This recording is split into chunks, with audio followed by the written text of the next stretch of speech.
بسم اللہ الرحمن الرحیم۔ السلام علیکم۔ کربلا کی مٹی۔ حضور اکرم صلی اللہ علیہ وآلہ وسلم کے پاس ایک فرشتہ تشریف لایا اور کربلا کی مٹی آقا کو دی۔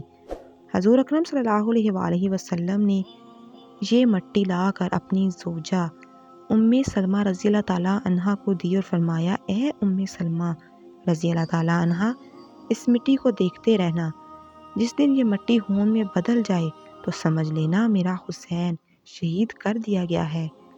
حضرت ام سلمہ رضی اللہ تعالیٰ عنہا نے وہ مٹی ایک شیشی میں بند کر دی۔ وہ شیشی کو دیکھتی رہتی۔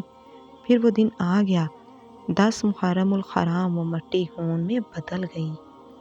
اس سارے واقعے میں میرے ذہن میں ایک سوال پیدا ہوا کہ حضور اکرم صلی اللہ علیہ وآلہ وسلم نے وہ مٹی حضرت ام سلمہ رضی اللہ تعالیٰ عنہا کو ہی کیوں دی، کسی اور زوجہ کو کیوں نہیں دی؟ کیونکہ حضور اکرم صلی اللہ علیہ وآلہ وسلم جانتے تھے جس وقت یہ 10 محرم کا دن آئے گا، آپ صلی اللہ علیہ وآلہ وسلم کی ازواج میں صرف حضرت ام سلمہ رضی اللہ تعالیٰ عنہا ہی زندہ ہوں گی۔